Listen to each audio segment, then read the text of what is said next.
Welcome back to another edition of the Fantasy Holics, the Fatboyz Dynasty podcast, coming at you on the Fantasy Holics Podcast Network. Brant, it is a holiday. Happy Juneteenth to those of you that celebrate. Again, I'm Bo. That's Brant. Coming at you live on the Fantasy Holics YouTube channel, presented by the Fantasy Holics Podcast Network on the YouTube channel. Brant, we've got an episode today that I think it's kind of getting us warmed up for the episode you and I are both looking forward to next week. Right? Next week, we're coming out with our hot takes.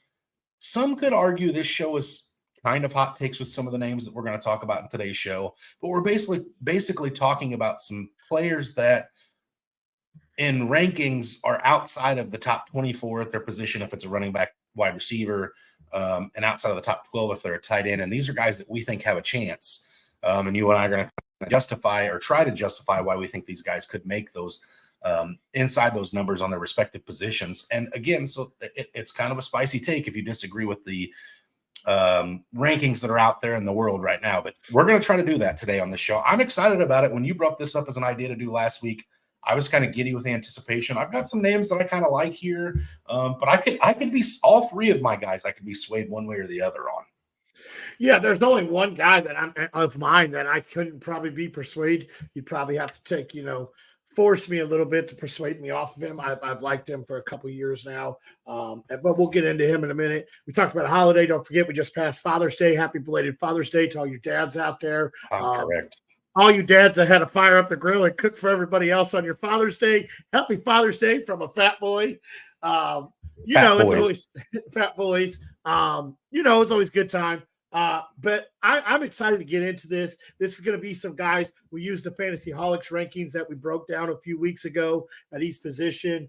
We took some ADPs from Sleeper. You and me made a mock draft that we've been using for ADP. I believe it's it's full point super flex is what I put in there. So yeah, we're going to talk about running backs, wide receivers, and tight ends. This is going to be a fun episode. I know on my list I have a guy that might be a little near and dear to your heart, but we'll bring that up in a minute. But let's get our bibs on. Let's eat.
So, Brant, we're going to get into these guys here. And before we do, I want to say that there's a chance you and I might be slightly distracted tonight because we are both involved in the startup draft for our fans versus Fantasy Holics draft, if you will, that's being taken right now. It's a startup dynasty superflex league, tight end, 1 point tight end premium. We're both in the middle of that right now. Next week, I think we're going to talk about it a little bit more in depth prior to getting into our hot take episode. But here we're kind of in the middle of it. I keep checking my phone. I noticed you doing the same thing. We got some trades being sent which way. We got players getting going and doing all the other stuff. So it's a lot going on right now. But I'm excited to be in that draft, and I'm excited about this show tonight, Brant. Yeah, absolutely. I'm excited. It's a fun draft. This is my first tight end premium startup draft that I've done. I believe we are in another one that we picked up an orphan team, and the Fatboyz are running together. That is a tight end premium. So this is interesting to me. I will say it was really weird going after a tight end, going through my list, going, hang on. Oh, I got to move the tight end up a little bit further now. It's been fun. It's been different. It's definitely something that I would like to do again. Yeah, absolutely. Again, that's the thing that makes us all such, devoted degenerates, Brant. We get that itch for the draft, and we can't help but keep going after it. So, So, um, so go ahead. as we're talking about a tight end premium, and I think this is your first startup one you've been in with the tight end premium too. So let's talk about a tight end that you could target late in your drafts of the tight end premiums. Let's just start with the tight ends. We both want to talk about a guy outside of the top 12. I think we should start right there, as you and me are starting to look at tight ends in a different light than we normally would. Normally it's Kittle, Kelsey, Laporta, Kincaid. I guess I'll wait till the 20th round to take my tight end. Well, now we got to look at it a little differently. Do you want to kick it off, or do you want me to?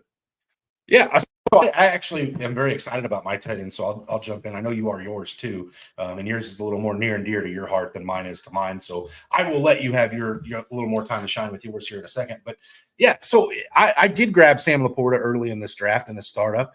So yeah, I don't want to. I'm not necessarily waiting. A long way to grab my tight end, but maybe I want to, grab somebody that I think could have some positive upside later in the draft, for some, bye week protection or potential something, if an injury were to take place in a tight end premium, I don't feel like you want to just walk out of the draft with one. So it's John now of the Miami Dolphins for me, Brant, that is a guy that I think, he's ranked right behind your player. I believe it was at 25th overall in the startup rankings or the redraft rankings from the Fantasy Holics page.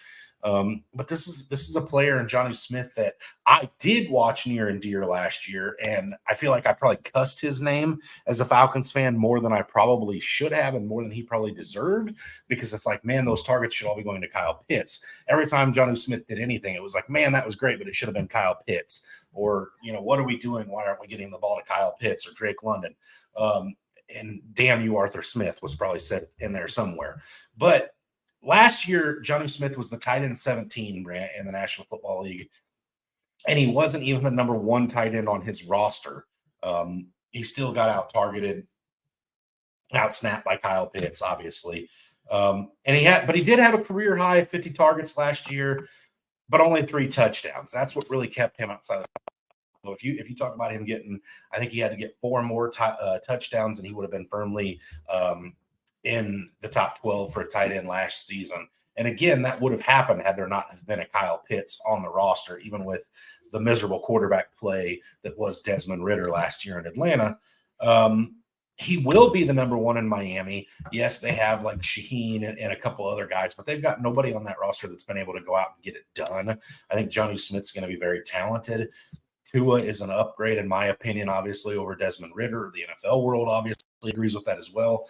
And there's 2 huge threats in that offense on the outside in Tyreek Hill and Jalen Waddle. And then that backfield is going to be so fast, so electric, nobody's going to know which way is coming.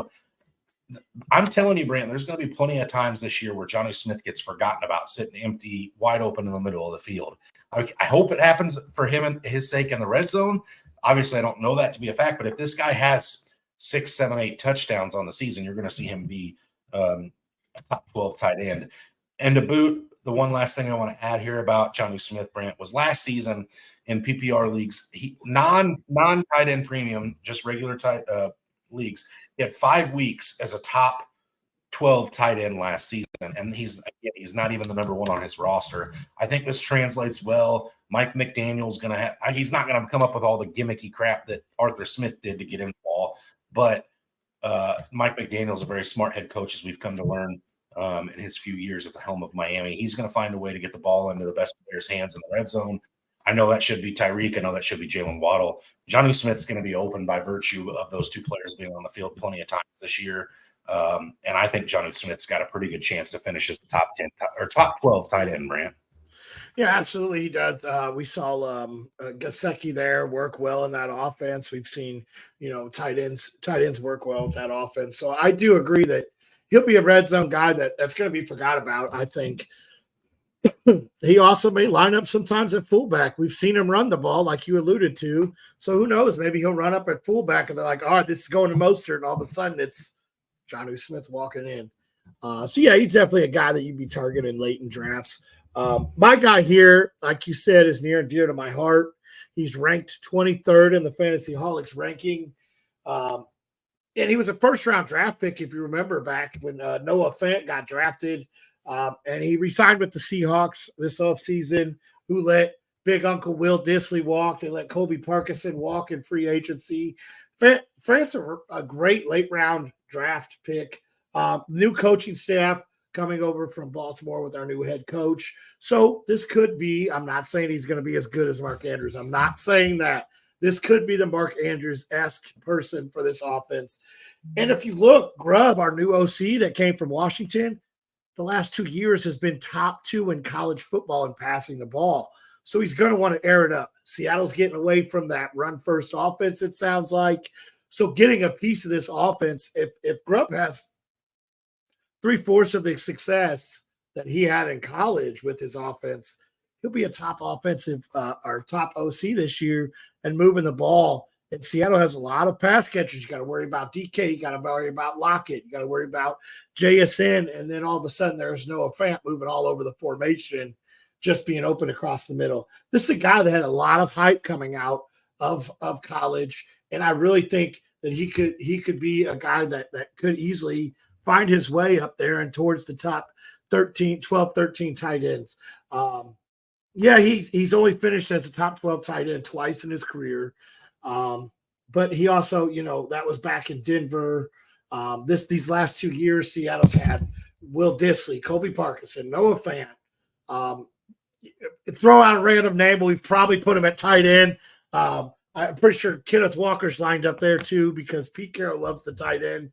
But now it's we drafted a tight end out of Michigan who's a great blocker, and I don't think he's quite ready to be in line for heavy work. So I think Noah Fant is going to be the guy there lining up on the edge. Yeah, and Brandon, if you think back to Noah Fant, obviously he was the second tight end drafted behind T.J. Hawkinson the same year that they both came out of Iowa. And it was Hawkinson kind of took off and skyrocketed, and Fant you felt like you were constantly disappointed by. But if you look, even at his time in Seattle, because his usage wasn't necessarily all that great, if you go back to his time in Denver, he never really had a superstar quarterback or a great quarterback throwing him the ball. I know that pains you to hear, or for you to hear as well as myself, because I did love Drew Lock. I know you also have an affinity at this point for Drew Lock, who I still think ends up being a starter in New York at the end of the season. But the quarterback play wasn't to the level that it should be this year, whether it's Sam Howell under center or Geno Smith under center in Seattle. I think those are both upgrades over what he's been catching passes from most of his career in Denver. And let's be honest, you guys re-signing him to a contract is just another example of you guys winning that Russell Wilson trade too. So at the end of the day, you've always got that to fall back on. So I think Noah Fant, Brant, is one of those guys that if you start seeing even halfway through the season, start creeping into, he's a tight end 8 and he's got good usage and he's involved in the red zone. You could see this guy being one of those names that people start trying to trade for all over the place because of he still has name recognition. I mean, it would be crazy not to think so, just because he's a first-round draft pick out of the University of Iowa. People are suckers for tight ends out of the University of Iowa. And I wouldn't be shocked at all if he ended up being a top 12 tight end, Brant. Absolutely. All right, where do you want to go next? I'm going to let you take us where you want to, whatever position you want to go to next. I'm going to go with the running back position. My guy here, he's ranked number 32 on the Fantasy Holics board in the redraft rankings.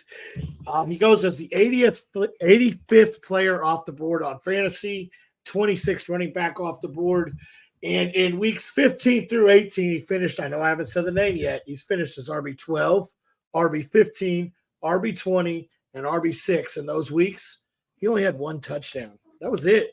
He finished inside, the top 20 all 4 weeks. That's Zamir White of the Raiders.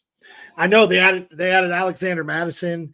That doesn't scare me. If you know what? Prior to seeing him last year, it may have scared me a little bit. But he ain't ready to be a running back. He's a great guy to spill for an injured running back. He's a great number 2. Then they added 6th-round draft pick Dylan Lobb. White averaged 4.67 yards per carry over the last 4 weeks. And it was actually a starter at Georgia over James Cook, who everybody is all about drafting this year. This guy beat him out in college. And I'm sorry, when your quarterbacks, I hate saying this, and I apologize to the jorts, but when your quarterbacks are Gardner Minshew and Aiden O'Connell, I don't see the the Vegas Raiders leaning on their quarterbacks' arms to win games. I expect them to lean on the running back. And then we go back here. Let me pull up his game log here. It took him until this is how well the Raiders like to use one running back. He was under 20% of snaps all the way up until week 4. Or I'm sorry, he had 1 week over 20% of snaps up till week 14. It was all Josh Jacobs until Jacobs got hurt. And then starting at week 15, he saw over 70%.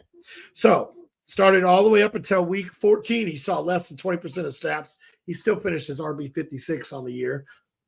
It's pretty good if you think about his usage. This is a guy that you could be stealing late in drafts. This is one guy that I absolutely love. I was targeting him in our redraft or in our startup here. He's still young. There's not a lot to threaten him. And 85th player, you're talking what, seventh, eighth round by the time you have a chance to get him. Yeah, listen, Andy's still young too, and for dynasty, purposes as far as that goes. But this is one of those players, Brant, that there was a lot of hype for Zamir White at the end of the last season. When they come out, Josh Jacobs isn't re-signing. All of a sudden, he signs with Green Bay. All of a sudden, we get out of free agency, and the Raiders really did nothing to address the running back room, with the exception of Alexander Madison, who we both just said we weren't scared of. And it's like, okay, wait a minute. There's starting to be some serious traction here to this. But let's see what happens in the draft. And then the Raiders go through the draft, and like you said, they added Lobb in the 6th round. So they basically have done everything without coming out and saying Zamir White's their guy. He's going to get 75% of the work of that backfield. Like you said, he'll be spilled, to keep him fresh at times and to give him a break. But I expect a full workload for him. I expect that Raiders team to, use the run game to set up play action passes for both of Brock Bowers now and Devontae Adams, Jacoby Myers. I don't expect them to be throwing 50 passes a game either, whether it's Aiden O'Connell or Gardner Minshew, Brant, but I definitely expect them to run the ball somewhere in the neighborhood of 400 to probably 500 times even this season. So definitely, if you can get your hands on Zamir White, this is another player that, Brant, we're, one halfway good season of him being a starter, and you're talking about him going in the top 4 or 5 rounds, just because that's the premium on running backs, because you just don't know what you have in them most of the time anymore. Absolutely. All right, so I'm going to talk about a running back here that you've heard me kind of poo-poo on all offseason, Brant, because I'm excited about one of his backups. But I don't want to be necessarily putting out a super hot take on this week's episode. I'll save that for a future day. I'm talking about Gus Edwards, now of the Los Angeles Chargers, formerly of the Baltimore Ravens. This has got a lot more to do with the situation around Los Angeles than it does necessarily Gus himself, Brant. I'm not necessarily falling in love with Gus the player. He is getting older. He's probably only got a few more, productive years left in the tank. But he was running back 25 last year in PPR formats, so I'm almost cheating. He's right there.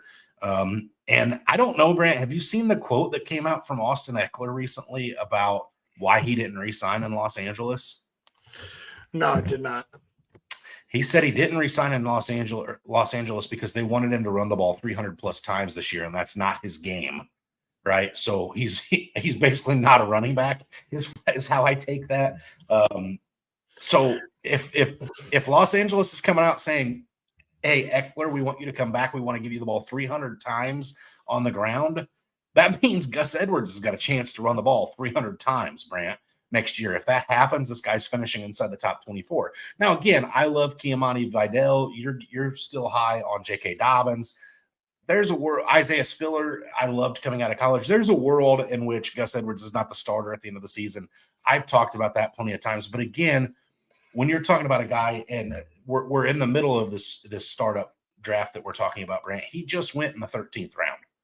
Gus Edwards just went in the 13th round. So that is a price to pay for a guy that could potentially get 300 plus carries. Again, this is going to be a run first offense. The writing's on the wall. Harbaugh's come out and basically done everything to tell you that it's going to be a run first offense without telling you it's going to be a run first offense. And Gus Edwards was the first player this team brought in and said, hey, we want you. You're our guy at the running back position. They did draft, again, Vidal, but it was late in the draft. And I love Vidal, and I do think he's the guy to own in Los Angeles towards the end of the season. But Gus Edwards averaged over 4 yards a carry last year in a year that we didn't think he was all that effective. His only knock is that he doesn't catch the ball out of the backfield, which I know in today's NFL and today's fantasy, you need that from a guy, unless you're still one of those players playing in standard scoring. But we saw last year Gus Edwards can find the end zone. Gus Edwards can somewhat carry the load. He did that for the most of the part in the season last year in Baltimore. So, again, just based on the carries that it sounds like Harbaugh wants in Los Angeles, and just because it is so wide open, but all signs point to Gus getting that opportunity, Gus Edwards could be a running back brand that is inside the top 24 pretty easily come the end of the season. Yeah, absolutely. That's going to be a run heavy team. You could see all three of those having some type of fantasy relevancy, at the end of the year. That is training camp news to keep an eye on. It is, preseason to keep an eye on which running back is sitting out most. Definitely a chance to look at that. Definitely a chance to really dig into that backfield. Yeah, absolutely. So let's dive into this wide receiver. This is a guy that you probably haven't even thought about his name in drafts. Well, you might have because you are a Falcons fan, but most fantasy players are like, okay, cool. Well, this is Darnell Mooney of the Atlanta Falcons, who now is probably playing with the most accurate quarterback he has in his entire career. He is ranked as the 58th wide receiver in the Fantasy Holics board.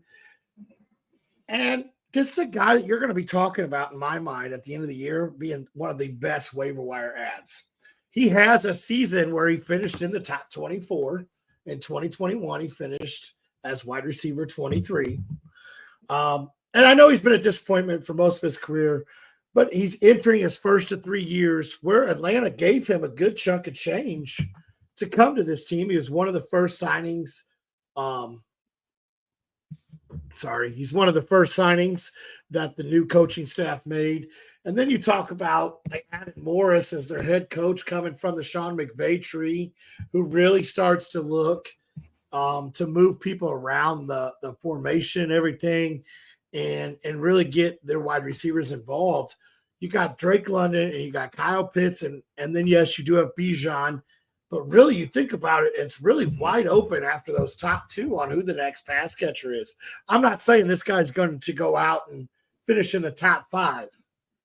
But this is a guy that we've seen Kirk Cousins so many years support good secondary wide receivers at 26, and you're getting him at the end of your draft, a guy that has finished as wide receiver 23. He's very reliable.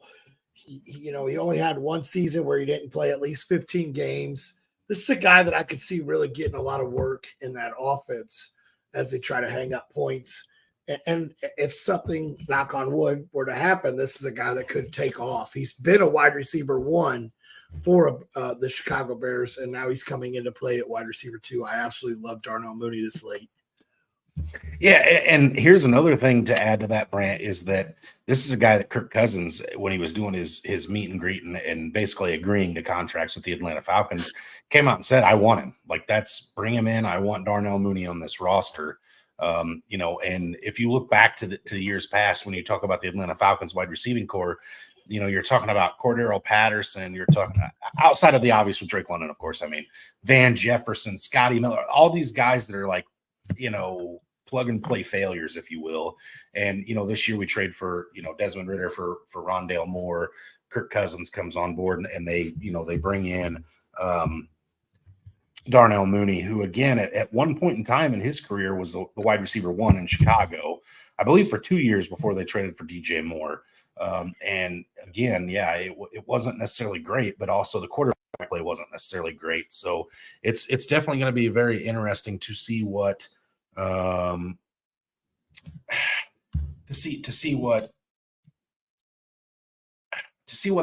offense looks like this year, and to see really what Kirk Cousins. Could this be one of those offense, Brant, where you see all the targets go to Bijan Robinson, Kyle Pitts, Drake London, and the rest is just table scraps? Absolutely, you could see that. I don't think Zach Robinson, the offensive coordinator for the Atlanta Falcons, will be that kind of a guy. But when the weapons are as good as Bijan, it's definitely tempting to just force feed him as many targets and touches as you can manufacture for him. Yeah, absolutely. All right, I'm going to talk about another wide receiver in the division of the NFC South, and this is a wide receiver that I have absolutely loved for many years, as you know, Brant.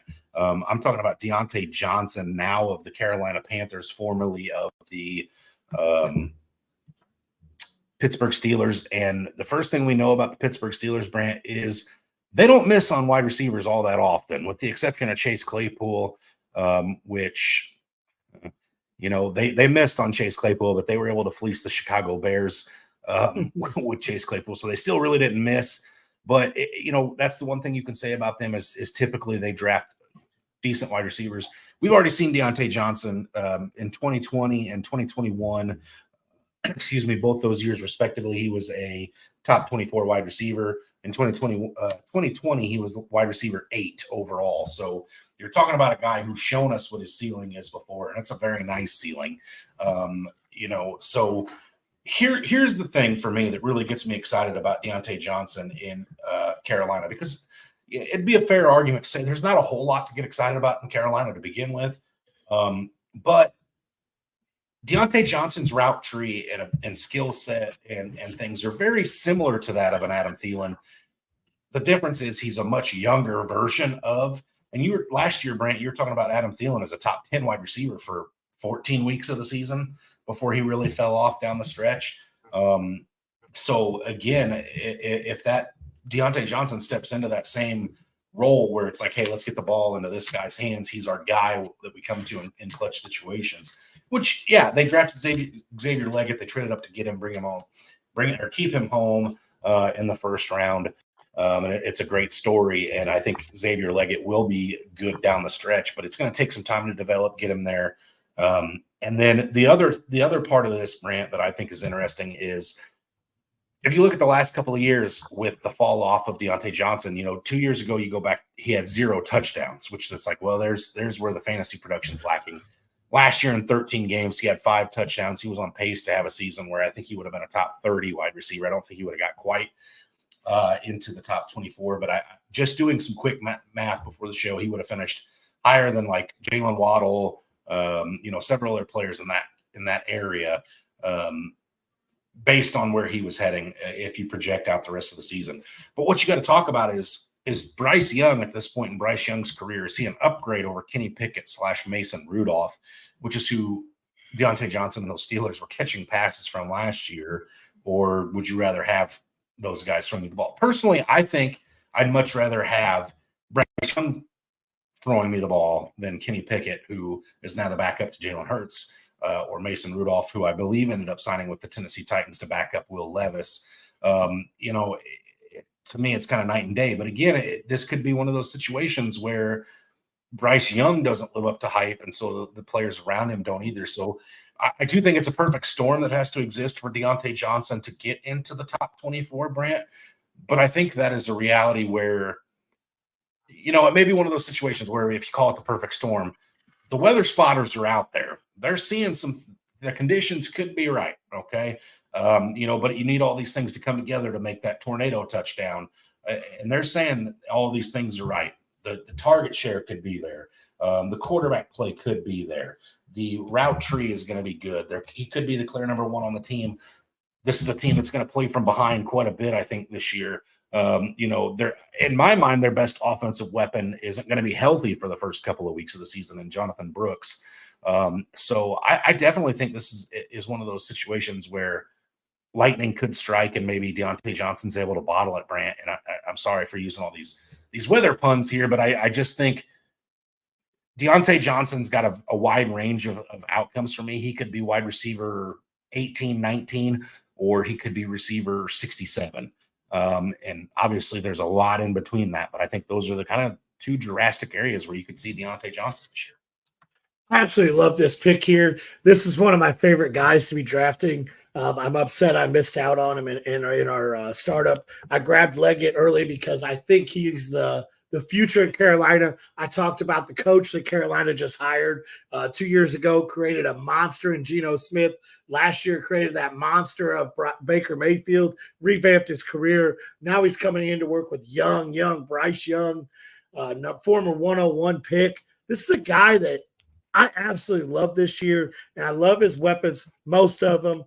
I think Mingo is played out. I know you and me talked about that last year. I don't think he's going to be in the mix anymore. But they went out, they got him, Deontay Johnson. They got him one of the best possession wide receivers in the NFL. They got him things to really let Bryce Young excel. I absolutely love what this offense is doing. And so I absolutely think Deontay Johnson, like you said, we've seen it before. This is a man that could easily get up into the top 24 in my mind. Okay. All right. So again, Brant, that kind of does it for our players that we think could creep into their top spots at their respective positions. Next week, we're going to come at everybody with some hot takes. And we've had some hot takes, Brant, in the past that have been really, really, really bad. We've had some hot takes in the past that have been really, really, really, really good. So, I'm sure there'll be some more of that. I'm sure there'll be some jaw-dropping stuff. Of course, you and I will talk about it on the show notes before the show gets started, so it won't be too much jaw-dropping from the Fatboyz as we discuss it, because we'll know what's coming a little bit, but it'll definitely be interesting to see. I know there's been some backlash in the past about some. I'm not going to point any fingers as to who, but to a person who hated on DJ Moore last year. The year before that person hated on Cooper Kupp. Like, there's going to be some spicy takes. That's why they're called hot takes. And it's one of my favorite episodes of the offseason, man. Yeah, absolutely. I love it. I already threw a name out at you that I was going to talk about today, but I said, you know what? Let me bring that in. I'm going to light a fire on it and do some backup to try to back up a new hot take. So I'm excited about it. I've already started looking into some to really bring it out. But yeah, I think we're going to go with the 3 levels of hot, mild, medium, and hot. Talk about it next week, and then talk about this draft, which has been so much fun. I'm actually talking to one of our close buddies, going through chats with him, talking about it, because it's been interesting to me. But it's exciting. It's that time of year. It's time to really start building your tiers, getting ready. I know we're just about 2 months away from our favorite draft of the year, when we all get into person into our work league, and it's always a good time. But as always, stay hungry and stay fat, my friends.